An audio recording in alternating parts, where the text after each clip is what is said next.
साथियों नमस्कार। साथियों, यदि आप नए रोजगार के तलाश में हैं और आप बैंकिंग का काम करना चाहते हैं, बैंकिंग सेक्टर में आना चाहते हैं, तो आपके लिए बहुत अच्छी व्यवस्था जो है फिनो पेमेंट बैंक लेकर के आया हुआ है। फिनो पेमेंट बैंक की CSP भी आसानी से मिल जाती है, बल्कि बहुत ही कम समय में स्टार्ट हो जाती है। अगर हम चिट फंड कंपनियों की अपेक्षा अगर बैंकिंग सेक्टर की बात करें तो फिनो पेमेंट बैंक लगभग 2 से 3 दिनों में, अधिकतम 4 दिनों में आपको पासवर्ड प्रोवाइड कर देता है और आपका काम स्टार्ट हो जाता है। तो हम आपको बताएंगे फिनो पेमेंट बैंक की CSP आप किस तरह से लें, कहां से लें कि आपका कोई नुकसान न होने पावे और आपको सुविधाएं अच्छी से अच्छी मिले और आपको सपोर्ट भी टाइम टू टाइम मिलता रहे। इसके लिए जो है मैं आपको सबसे पहले फिनो पेमेंट बैंक की साइट पे चलते हैं। ये फिनो पेमेंट बैंक की साइट है। आपको यहाँ पर बहुत सारी चीजें आपको देखने को मिल भी जाएंगी, लेकिन कुछ चीजों को मैं बताऊंगा, उसको भी आप ध्यान दीजिएगा। अगर आपको फिनो पेमेंट बैंक अप्लाई करना है तो अप्लाई करने के लिए फिनो पेमेंट बैंक 3 तरह से आपको CSP उपलब्ध करा देता है। ये तो आप ऑनलाइन अप्लाई करते हैं, तो ऑनलाइन अप्लाई करने के बाद जो है आपको संबंधित डिस्ट्रीब्यूटर या ब्रांच के CSO या CRO या ब्रांच मैनेजर के द्वारा आपको कॉल जाती है और आप उसके थ्रू जाकर के अपनी आईडी को बनवाते हैं। ऑनलाइन अप्लाई कैसे होती है इसके बारे में मैं आपको बता दूंगा। उसके पहले मैं बताता हूँ कि ज्यादातर 99% आईडियां जो है यह यूट्यूब पर वीडियो देख करके या ब्रांच पर जाकर के लोग आईडी बनाते हैं। होता क्या है कि यूट्यूब पर बहुत सारे लोगों को डिस्ट्रीब्यूटरों के नंबर मिल जाते हैं, ब्रांच के नंबर मिल जाते हैं, जिसके थ्रू वो कॉलिंग करके संपर्क करते हैं और वो आईडी अपनी बनवाते हैं। तो ये बहुत ही सीधा और आसान सा प्रोसेस होता है। मैं आपको जो बताने जा रहा हूँ, यहाँ पर बहुत सारे लोग ऑनलाइन ठगी के शिकार भी हुए हैं, पैसा भी उनका फंसा हुआ है, कुछ लोगों ने पैसा ज्यादा भी दिया हुआ है। तो इसके लिए मैं आपको सबसे बताना चाहता हूँ कि जो भी लोग फिनो पेमेंट बैंक की CSP चलाना चाहते हैं, लेना चाहते हैं, वो तो एक चीज ध्यान दें कि फिनो पेमेंट बैंक की CSP का कोई भी एक अस्थायी रेट अलग अलग प्रदेशों के अलग अलग जगहों के हिसाब से है। जैसे हम उदाहरण तौर पर अगर हम बात करें तो अगर हम यूपी के रहने वाले हैं, यूपी में अगर हम आईडी लेना चाहते हैं तो यूपी ईस्ट में जो है आईडी आपको मिल जाएगी लगभग 1500 में। वहीं अगर हम यूपी वेस्ट की बात करें तो यहाँ पर आईडी आपको 2000 में बनेगी। वहीं अगर हम VP सेंट्रल की बात करें तो वहाँ भी लगभग 2000 की ही प्लान चलते हैं। यहीं अगर हम बात करें बिहार की तो वहाँ पर भी मॉडल 2000 का ही सभी जगह पर चल रहा है।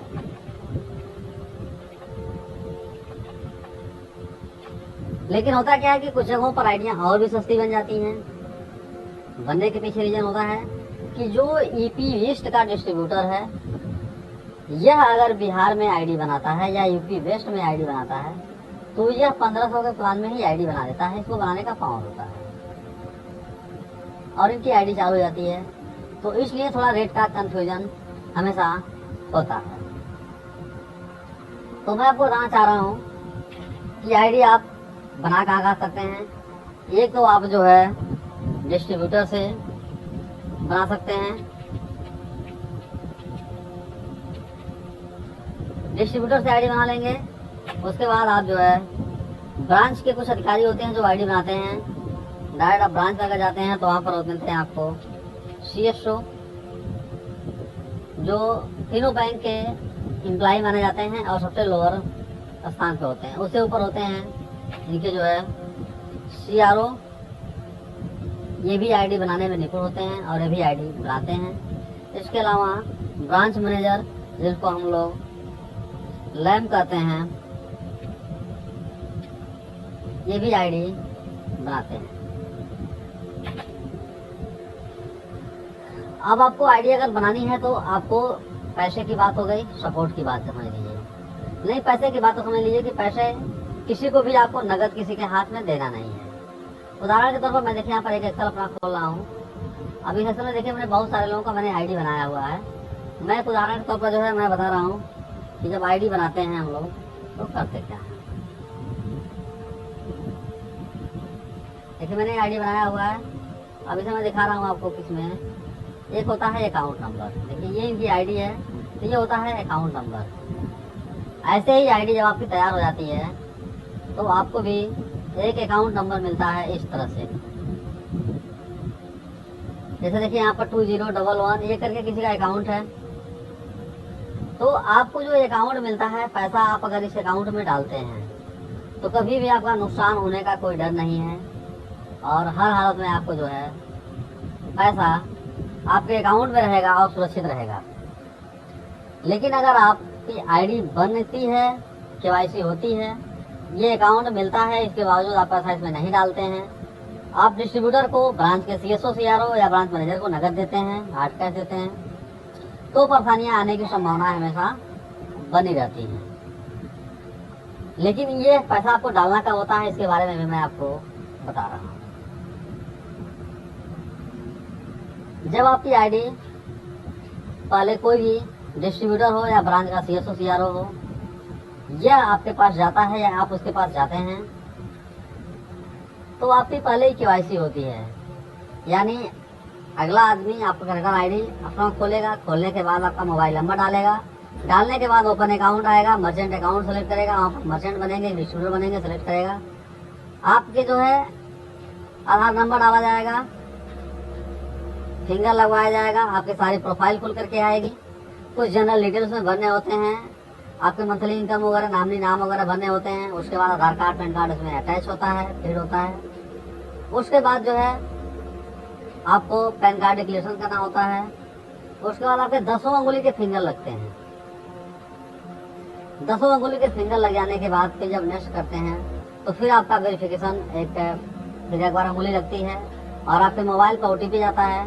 ओटीपी डालने के बाद जो है आपको एक स्क्रीन खुल करके आती है, जैसे हम लोग आईडी उसमें रहता है, अकाउंट नंबर आता है। आप देख सकते हैं आपके सामने यहाँ पर जो है एक डिस्प्ले है, इस तरह से आपकी आईडी खुल करके आएगी। यहाँ पर जो बनाने वाले का नाम रहता है, हमेशा जो भी आईडी बनाता है उसका नाम देखिए यहाँ पर शो होता रहता है। देखिए सेविंग अकाउंट है, लेकिन आपका यहाँ पर मर्चेंट अकाउंट लिखा रहेगा। यहाँ पर आपका नाम होगा, उसके नीचे आपका मोबाइल नंबर होगा, मेल आईडी होगा, आपका फोटो लगा रहेगा। यहाँ पर देखिए लिखा रहता है अकाउंट नंबर यानी एसएससी नंबर। आपको यही एसएससी नंबर में आपको पैसा डालना होता है। नीचे आपकी कस्टमर आईडी मतलब आपकी जो है यह अकाउंट, आपका जो आईडी नंबर यहाँ पर होता है। तो इस तरह की स्क्रीन आपको सामने आएगी। आने के बाद आपको जो है पैसा इस खाते में अगर डाल देते हैं तो आप 100% सुरक्षित हैं, या आपके संपर्क में कोई है, आपको विश्वास है उस पर अगर, तो आप उसके अकाउंट में पैसा दे सकते हैं या उसे नकद भी दे सकते हैं। लेकिन इस चीज़ का आपको यहाँ ध्यान रखिएगा, अगर आपको फंसता नहीं है तो आप इस अकाउंट का उपयोग करिएगा। जो आपका अकाउंट केवाईसी कंप्लीट होने के बाद मिलेगा, आपको पैसा यहाँ पर डालना है। अगर डालते हैं तो बहुत अच्छी बात है, और फिलहाल अगर किसी भी कारण से आपको पैसा उनको दे देते हैं और कोई दिक्कत अगर होती है तो उसके जिम्मेदार भी आप ही होते हैं। इसके अलावा हम आपको बात करते हैं, ये हो गई आईडी बनने का प्रोसेस। आईडी बन जाने के बाद आईडी को आप चलाते क्या है, मिलता क्या क्या है, आपको सर्विसेज क्या क्या मिलती है। हम किसी भी चेन फंड कंपनी से कंपेयर नहीं कर रहे हैं, हम कंपेयर कर रहे हैं सिर्फ और सिर्फ जो है आरबीआई से रजिस्टर्ड बैंकों की श्रेणी में फिनो पेमेंट बैंक की। जो भी आपको आईडी मिलेगी, मैंने वहाँ पर आईडी दिखा रहा था, आप यहाँ पर आईडी लॉगिन करेंगे।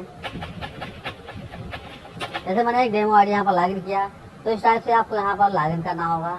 लॉगिन करने के बाद जो है आपका एक पेज खुलेगा। देखिए एक पेज खुला है, अभी हमारा वो प्रचार पेज था, अब हमारी ये आईडी लॉगिन वाली आईडी पेज आया हुआ है। हम नेक्स्ट करते हैं। नेक्स्ट करने के बाद देखिए ओटीपी सबका मांगता है पहली बार।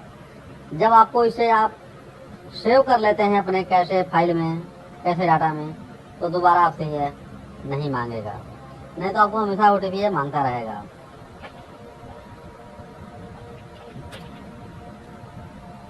अब आपको पासवर्ड डालना है। जैसे मैंने पासवर्ड अपना सेव रखा हुआ है, तो मैंने यहाँ से नेक्स्ट कर दिया। हमारा प्रोसेस यहाँ से आगे स्टार्ट हो गया। देखिए हमारी ये आईडी हो गई। अब हमारे आईडी में कितने पैसे हैं वो दिखा रहा है। हमारा में भी बैलेंस क्या है, इसका मतलब कुछ नहीं होता है, ये मंथली एवरेज बैलेंस होता है। इस बैलेंस से हमको कोई भी मतलब नहीं होता है। मतलब तब होता है जब हम इसके क्राइटेरिया में पहुंचते हैं तो हमारा कमीशन ज़्यादा बढ़ जाता है। यानी मंथली जो एवरेज है ये 50,000 से अधिक अगर होता है तो हमारा कमीशन थोड़ा सा बढ़ जाता है। ये हमारा जो अवेलेबल बैलेंस है जिससे हम काम करते हैं, ये हमारा मुख्य रूप से पैसा होता है। इसमें क्या क्या हमको सर्विसेज मिलती हैं, क्या क्या काम कर सकते हैं, इसके बारे में मैं आपको बता रहा हूँ। आपको मैं आईडी जो है खुला हूँ चूँकि लैपटॉप सिस्टम में, मोबाइल में और देखने में सुंदर होता है और बढ़िया ढंग से चलता है। अब इसे आप देख लीजिए। माइक्रो एटीएम से निकासी करेंगे, एपीएस से निकासी करेंगे, कैश बाजार की सुविधा है, तीनों सहयोग की व्यवस्था यहाँ पर है जो है, ज्ञान कोष, तीनों कोष की व्यवस्था यहाँ पर है। ये माइक्रो एटीएम जिनका चिप वाला है उनसे पैसा निकालने की व्यवस्था है। मर्चेंट सपोर्ट सबसे अच्छी व्यवस्था होती है कि हमारा सपोर्ट कौन करेगा। देखिए मैंने यहाँ पर क्लिक किया तो देखिए मेरे सामने खुल जाएगा कि मेरा सपोर्ट कौन करेगा। मोहम्मद साहिद खान ये हमारे जो है यहाँ पर सेल्स ऑफिसर हैं। दिव्यांशु हमारे जो है ब्रांच मैनेजर हैं। इस तरह का सपोर्ट भी करने के लिए आपको मिल जाता है। लेकिन फिलहाल अभी हमारे लोग ट्रांसफ़र हो गए हैं तो नया अपडेशन अभी तक नहीं हुआ है। तो इसके अलावा आपको डैशबोर्ड मिल जाता है, पेमेंट सर्विस मिल जाएगी,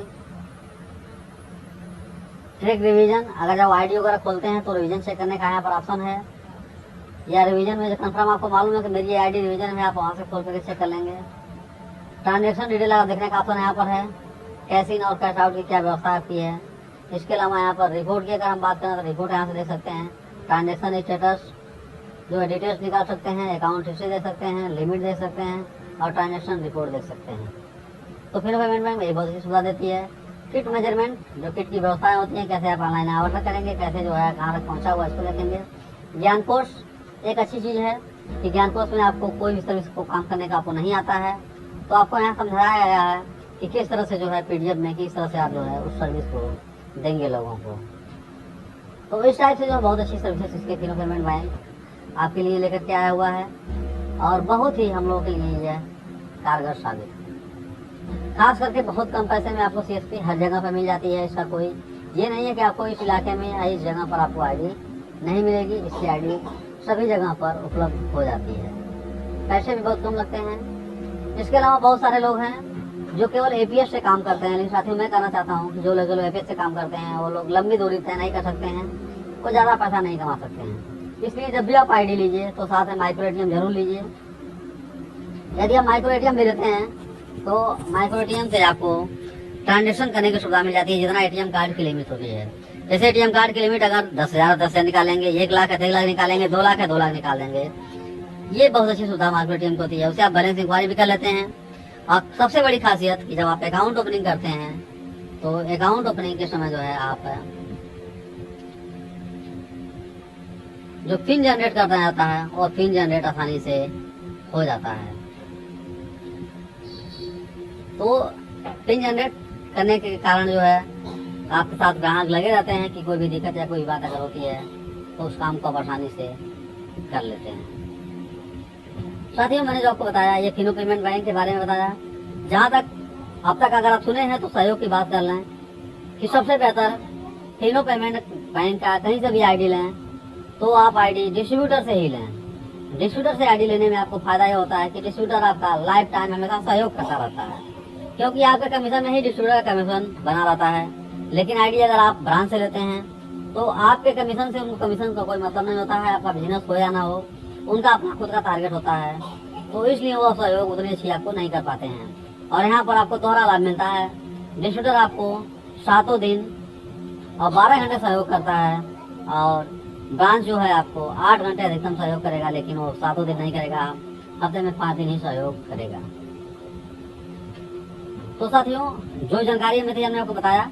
यदि आपको फिनो बैंक की सीएसपी लेनी है या डिस्ट्रीब्यूटर आईडी लेना है तो डिस्क्रिप्शन में हमने अपना नंबर और बहुत सारे डिस्ट्रीब्यूटरों का नंबर दिया हुआ है।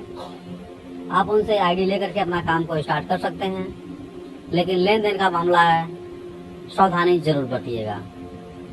साथियों अगर ये वीडियो आपको पसंद आया हो तो वीडियो को जरूर लाइक करिएगा और अपने मित्रों में शेयर भी करिएगा। और हमारे चैनल पर नए हैं तो चैनल को सब्सक्राइब जरूर कर लीजिएगा। साथियों नमस्कार, जय हिंद, जय भारत।